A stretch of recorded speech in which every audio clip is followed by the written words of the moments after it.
হযরত ইমামে আবু হানিফার উস্তাদ নাম তার ইমামে শাফি। শাফি না কিন্তু ইমামে শাফি আইন দিয়া ইমামে শাফি আবু হানিফার উস্তাদ। কেমন উস্তাদ জানেন? আবু হানিফার বয়স 15, মাদ্রাসাত গেছে না। বাবার কুফাতে বিরাট বড় হোলসেলের কাপড়ের দোকান ছিল, নৌমানের, মানে নৌমান বিন সাবেত। আবু হানিফার নাম ছিল নৌমান। দৈনিক উনি রাস্তা দিয়ে আসা যাওয়া করে। এই রাস্তার মাঝেই ছিল ইমাম শাফির বাড়ি। তাজকিরাতুন নৌমান কিতাবে ঘটনা আসছে। ইমাম শাফি প্রায় সময় বারান্দায় চেয়ারে বসা থাকতেন।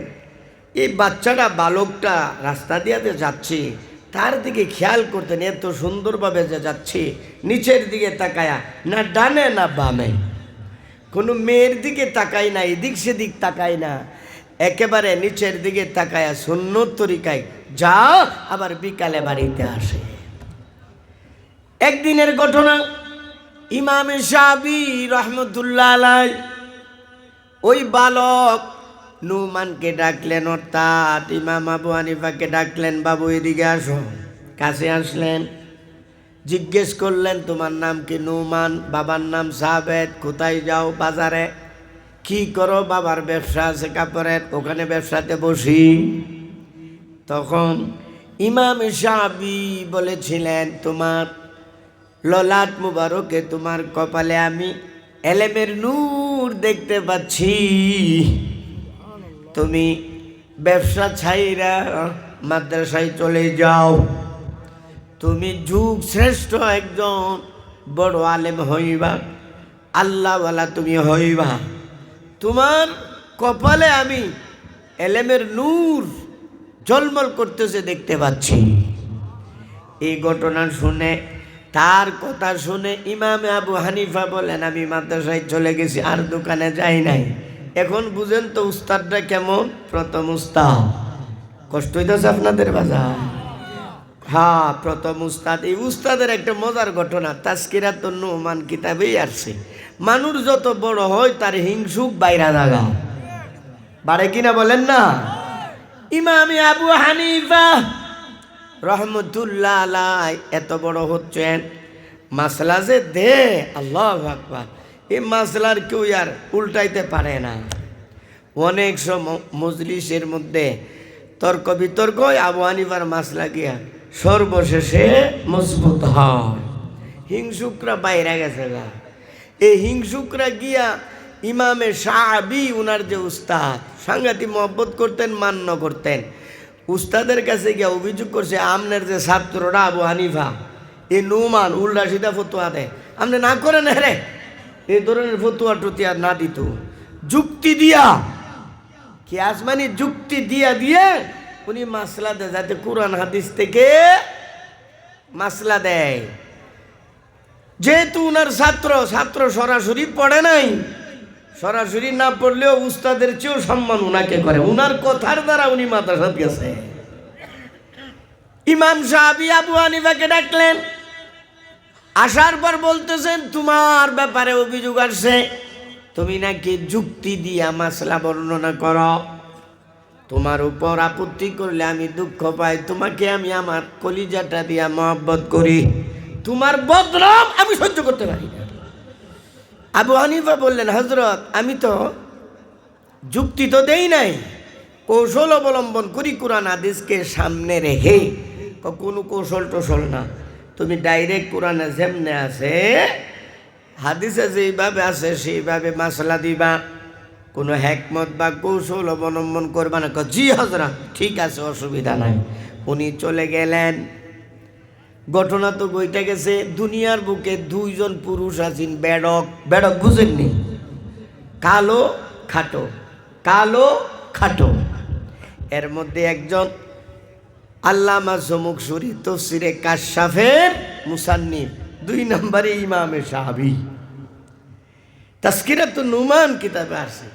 তো ইমামে শাফি, আল্লাহর কি কুদরত, 2 জনের বউ স্ত্রী হইছে বিশ্ব সুন্দরী। যেমন সুন্দরী এমন আবার ধনাঢ্য। পরিবারের এলেম দীক্ষা দিছে আর কি।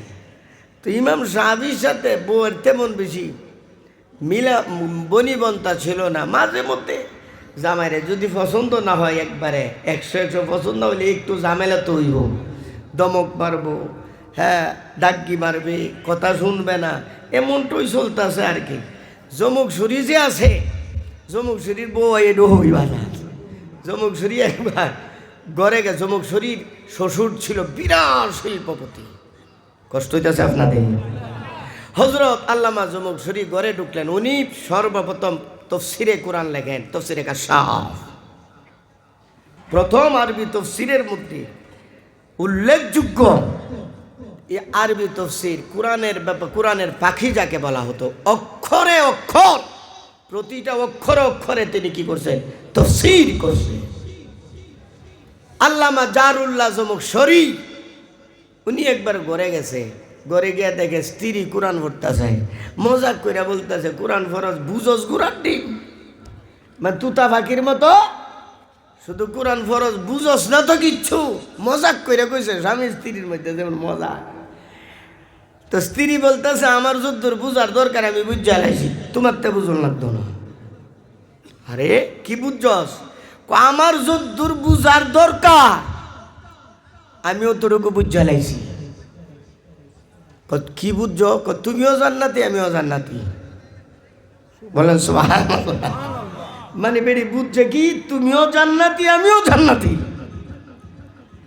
এখন জমুক শরী বলতেছে, এটা করতে ভাইলা? কোরআনতে ভাইছি কেমনে? কোরআন বইরা বুঝছি, ধৈর্য ধারণ করলে আল্লাহ জান্নাত দেব, আর শুকরিয়া আদায় করলে আল্লাহ জান্নাত দেবেন।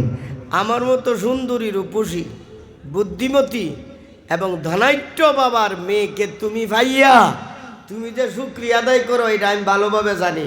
রাতে শেষে তুইটা যে কান্দো, কান্দা যে মুসল্লা বিজয় দাও, আমার সামনে তো শুকরিয়া আদায় করো। আর শুকরিয়া আদায় করলে আর আমার নাম লইয়া যে দোয়া করো, আমিও কিন্তু জানি। বলেন না সুবহানাল্লাহ। তো শুকরিয়া আদায় করার কারণে তুমি জান্নাতি। আর তোমার মতো বেডইক্কা জামাই ভাই, আমি যে ধৈর্য ধারণ করে তোমার ভাত খায়া যাইতেছি, এই কারণে আমিও জান্নাতি। বলেন না সুবহানাল্লাহ। হ্যাঁ, ইমাম সাহাবীর গঠন হইল ব্যতিক্রম। ওনার বউ তো সাইতাছে যাইব গা, খাইতো না, বউ ভাত খাইতো না। এখন সুযোগ না, আগে তো ভাই ডিভোর্সের কোনো ব্যবস্থা আছে না, ডিভোর্স তো হেঁটে ঘরে বাইরে হয়েছে, ঠিক না? জামাই তালাক না দিলে যাইতে পারতো না। হ্যাঁ, আর খোলা করতোই না জামাইরা। ঘটনাক্রমে রাত্রে ইমামের সাহাবীর সাথে স্ত্রীর কথা কাটাকাটি হয়ে গেছে। এক পর্যায়ে স্ত্রী বলতেছে, তোমার সাথে কথাই কইতাম না, যাও। জামাইরে মাঝে মধ্যে তেমন কইলে, যাও তোমার সাথে কথা কইতাম না। তো কথা কইতাম না, এটা কি সারা জীবন কইতাম না? কথা কয়েক ঘন্টা গেছে গা, কথা কনা। পরে আদর করছে, ময়না কথা কই এলাম, ময়না আমার কলিজা। বউরে ময়না ডাকলে, কলিজা ডাকলে সোয়া বইব। আদর করো, খুশি মন জয় করো, ওয়াশরুহুন বিল মারুফ। এক পর্যায়ে ইমাম সাহাবী রাগান্বিত হইয়া বলতেছে, যদি তুই সুবা সাদেক হওয়ার আগ পর্যন্ত কথা না বলস, তুই বিনা তালাকে তালাক। বিনা তালাকে তালাক দিলে এক তালাকের জি হবে, মাসলা হলো এটা। আর সুবা সাদেক হবে কখন? আজান দিলে মনে করবেন টাইম শেষ। আজান দেওয়ার আগে আগে কথা কইতেইব, নতুবা তালাক হয়ে যাবে। কথাটা বুঝে আইছে না? এক তালাক হবে ঠিক, মানে এক তালাক হইলে রুজু করার, অথবা মনে করেন 3 তালাক হয়ে গেছে, 3 তালাক বলছে, তুই 3 তালাক। রাগের সাথে তো মানুষে যদ্দুর পারে মারে হতে বাপের হতে, জানেননি? তোরে দিলাম, তোর বাপেরে দিলাম, তোর মারে দিলাম, তোর 14 গোষ্ঠীতে দিলাম তালাক। রাগের সাথে এমনটা হয়, আমাদের কাছে তো মাসলা আছে, ফতোয়া আছে। তো বলতেছে, তুমি যদি ফজরের আগ পর্যন্ত সুবা সাদেকের আগে আগে কথা না বলো, তুমি 3 তালাক। বেরি কো আমার এই তো ছক্কা লাগছে, মইরা জামগা মগর কথা কইতাম না। আজান হয়ে গেলে আমি 3 তালাক হয়ে যাব, বাবার বাড়িতে চলে যাবো। এখন আমার কোনো দোষ নাই। বাবা তো জামাইরে দেখে এলেম দেখে দিছে, এখন তো আর আমার সমস্যা হবে না। বেরিয়ে একবারে যে মইরা জামগা আর কথা কইতাম না। এত আদর করতেছে, 3 তালাক দিয়া যে ফজরের আগে কথা না বললে 3 তালাক কথা কইও তো মহা বিপদে পড়ছে। হাতও ধরতেছে, ফাও ধরতেছে, ময়না ডাকতেছে, কইলা ডাকতেছে, তুই আমার জান, তুই আমার দুনিয়া, তুই আমার আখেরাত, কিচ্ছু কামাইতেছে না আমার জান। এখন হঠাৎ তার যে এনার্জি, আরে আবু হানিফা তো কঠিন কঠিন সমস্যার সমাধান দিয়ে দেন। যাই আমি আবু হানিফার কাছে, রাত্রে 12টার পরে গেছে। আবু হানিফা সারা রাত ঘুমাইতো না, বলেন সুবহানাল্লাহ। ইবাদত বন্দেগীতে ফতোয়া স্বামী 40 থেকে 46 পৃষ্ঠা পর্যন্ত দেখো যে আবু হানিফা ঘুমাইতেন না। গেছে বাড়িতে, ডাক দিছে, নোমান আসনি? নোমান?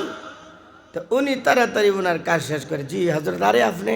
কইও না, গজব হয়ে গেছে গা, বিরাট গজব, সর্বনাশ হয়ে গেছে গা। কি হয়েছে? আমি এমনি এমনি কইছি। কইটা কোনো বিষয় না, আপনার চিন্তা করেন না, আমরা বাইকে ঘুমাই থাকেন গা। আমি বলতেছি আপনার স্ত্রী তালাক হবে না। উনি তো আবু হানিফার চেয়ে আরো বড় আলেম। বড় আলেম হইল না, 1 মণ এলেমের জন্য 10 মণ এলেম লাগে। প্রথম যে কথা কইছি একটা আপনার অপ্রাসঙ্গিক, আমি একটা মাসলা একজনের বলছি যে হযরত মাসলাটা আসলে এমন না। আগে আমি পাগড়ি বাঁধতাম এইভাবে, এটা একটা সুন্দর দেখা যাইতো, এই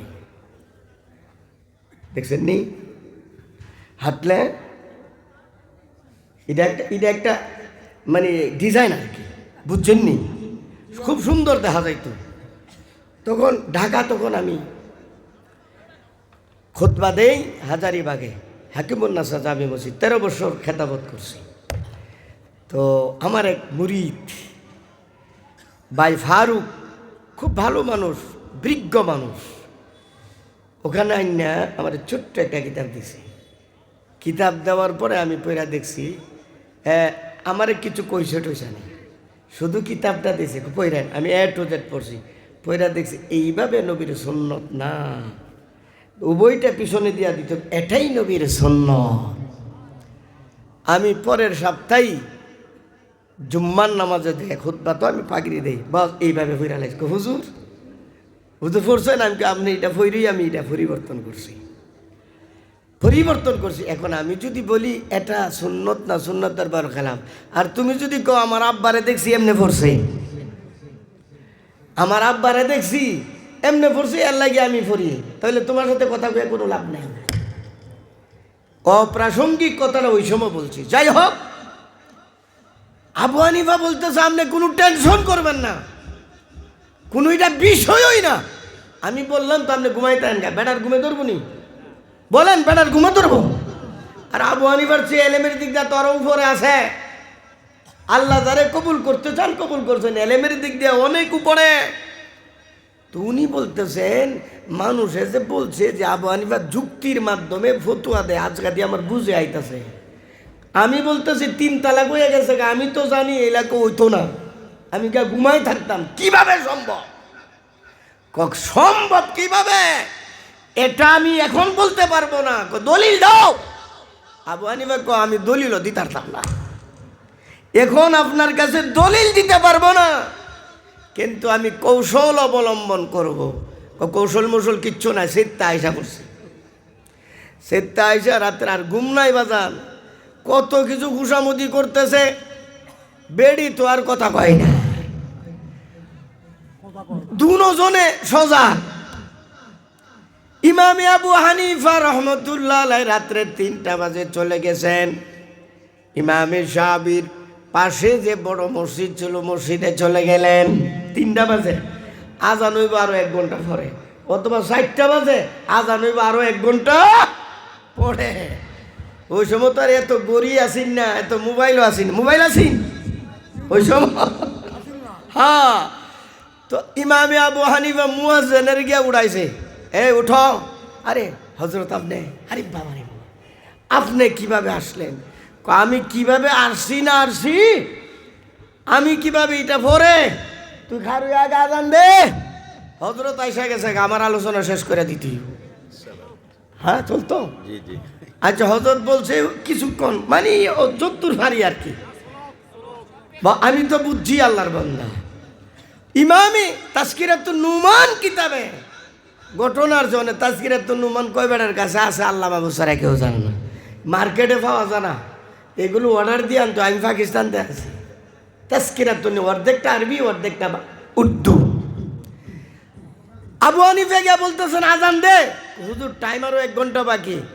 আবু হানিফা বলেন এইটা তোমার ফজরের নামাজের আজান না, এই আজান হইলে একটা বিরাট সমস্যা সমাধানের আজান, এই জন্য আজান দাও। তখন বেটা এটা লেগে উজু টুজু কিছু লাগতো না, যেমনি আছো তেমনি মেরা দে।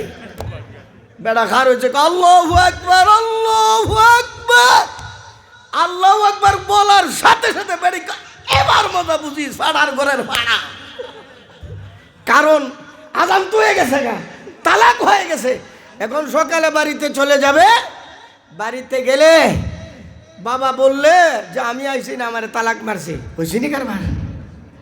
এখন যে বলছে খুশি, এখন তো সারা রাজ্যে কথা কইছে না, এই যে মিশিং ছাড়ছে, এখন ইমাম সাহাবীর আর সুযোগ নাই কথা বলার, বেরিয়ে কইতাছে।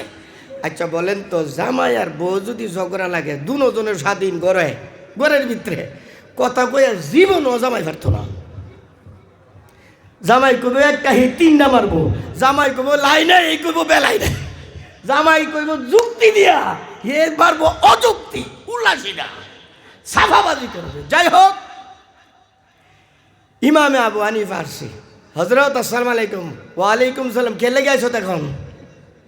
হজরত আপনার সমাধান সমাধান হয়েছে, আজান হয়ে গেছে গা, তালাক হয়ে গেছে। আবু হানিফা বলেন হজরত এমন কৌশলই আমি অবলম্বন করি, এটা ফজরের আজান না। আম্মাজানকে বলতে, আম্মাজান এত খুশি হয়েন না, এই আজানটা আপনি কথা কইবার লাগি দিছিলাম, ফজরের আজান আরো 1 ঘন্টা বাকি আছে। বলেন না সুবহানাল্লাহ।